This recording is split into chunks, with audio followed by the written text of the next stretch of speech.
आज नवरात्रि की पहली पूजा है तो थोड़ा जल्दी उठना तो था ही, क्योंकि आज ही के दिन सारा काम ख़त्म करना है, पाठ करना है। ऊपर से हस्बैंड का ऑफिस भी है। तो देखिए 4 भी नहीं बजे थे, मैं उठ गई थी। तो सबसे पहले पूजा रूम की साफ़ सफाई ज़रूरी थी, क्योंकि मुझे पता है आज काम करने में इतना सारा चीज़ फैलेगा कि वो पूरे घर में इधर उधर बिखरेगा। तो इसलिए पूरे रूम को ही मैं अच्छी तरह से साफ़ कर दी, ताकि चीज़ को इधर उधर रखने में मुझे किसी भी तरह से संकोच ना हो। और एक बार रूम की पोछा हो जाए तो ऐसा नहीं लगता है कि बिल्कुल बासी घर में काम हो रही है। और आज देखिए कितनी भयानक बारिश है।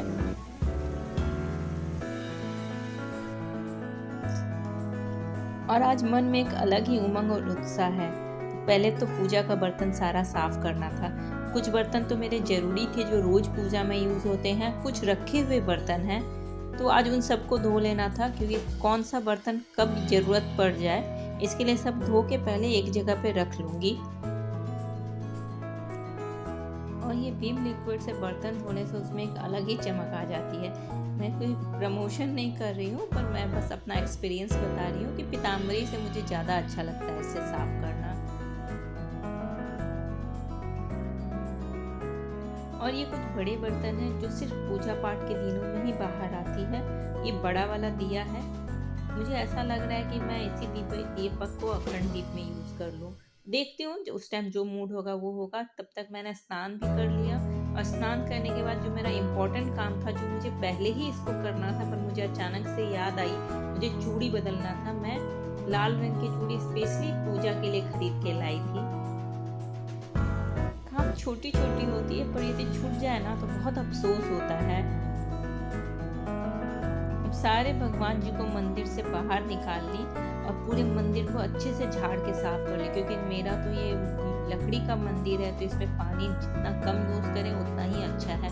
अच्छे से साफ कर ली, भगवान जी का आसन बिछा दी, क्योंकि भगवान जी को मुझे फ्रेश करके इसके ऊपर नए आसन में बैठाना है। तो जितने मेरे मंदिर में छोटी बड़ी जो भी मूर्ति मैं रखती हूँ, उन सबको मैंने पहले पानी से स्नान कराया, फिर उन सबको मैं पंचामृत स्नान करवाई, फिर पानी से स्नान कराया, फिर सबको नया वस्त्र माला से सबको श्रृंगार किया और फिर तब उनको अपने अपने जगह पर मैं सभी भगवान जी को विराजमान की।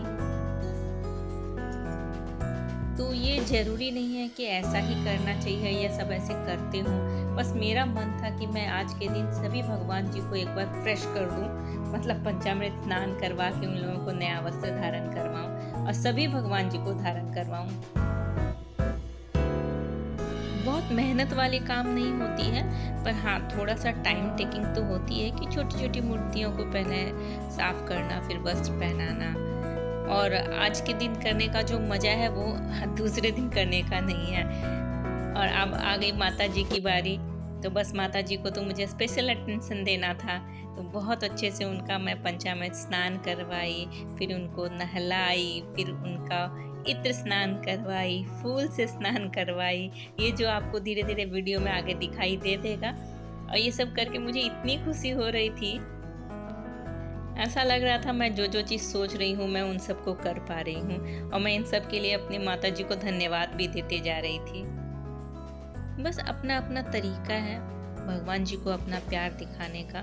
घर में एक अच्छा पूजा पाठ का पॉजिटिव माहौल बना रहता है, क्योंकि हम स्पेशली इतना टाइम तो नहीं निकाल पाते कि हर दिन ये सब काम किया जाए। तो जिस दिन जिस भगवान जी का है, यदि उस दिन कुछ स्पेशल कर दिया जाए तो खुद को भी अच्छा लगता है। अपने काम को करते हुए बहुत खुश हो रही थी। और मुझे आप लोग भी कमेंट करके बताइएगा, आप लोग को भी अपना कुछ सोचा हुआ काम पूरा करने में खुशी होती है या नहीं।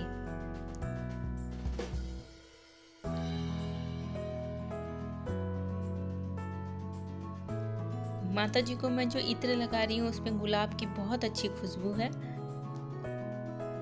और मैं कई तरह के इत्र का यूज़ करती हूँ, तो आज मन में हुआ गुलाब की ही खुशबू लगाई जाए। तो अच्छे से उनको चारों तरफ मैंने इत्र लगाया। पूरे खुशबू से मेरा रूम महक रहा था।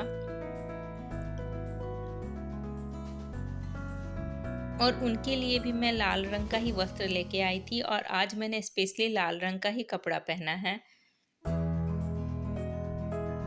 आज शायद कुछ और रंग का महत्व है, पर मुझे जहाँ तक पता है माता जी को कोई रंग पसंद हो या ना हो, लाल रंग तो उनको बहुत पसंद है। तो बस उनके लिए मैं लाल रंग का ही लहंगा लेकर आई।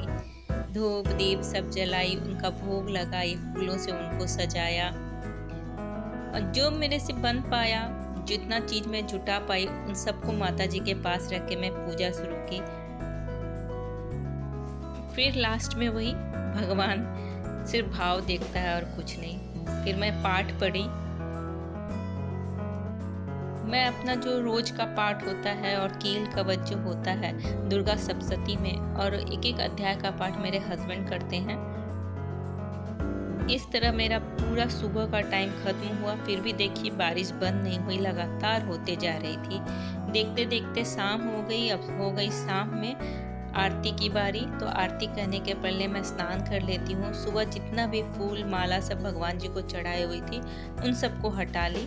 ये अगरबत्ती जो मैंने जलाया हुआ था उसका जो राख निकला है उन सबको भी हटा दी, क्योंकि टेबल को साफ करना जरूरी होता है, नहीं तो बहुत गंदा दिखता है और फूल भी मुरझाने लगते हैं।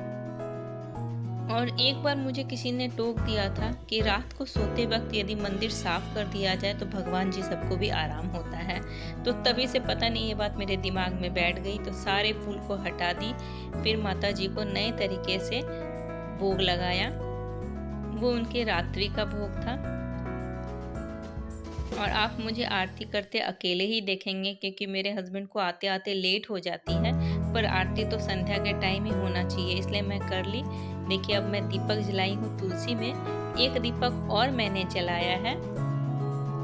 इसको जलाते ही मेरे आंगन की रौनक बढ़ गई और एक पूजा की वाइब्स जैसे आने लगी। मुझे तो खैर बहुत अच्छा लगा। आपको कैसा लगा मुझे कमेंट करके ज़रूर बताइएगा। और आपने यहाँ तक मेरा ब्लॉग देखा, अच्छा लगा तो प्लीज़ मेरे चैनल को सब्सक्राइब कर लीजिएगा। और रात में मैं चली गई अपने सोसाइटी में होने वाले आरती देखने के लिए। घर के साथ बाहर भी थोड़ा मिलना जुलना जरूरी होता है, तो आरती के बहाने सब हम लोग एक दूसरे से मिल भी लेते हैं। तो इस तरह से पूजा का पहला दिन मेरा खत्म हुआ।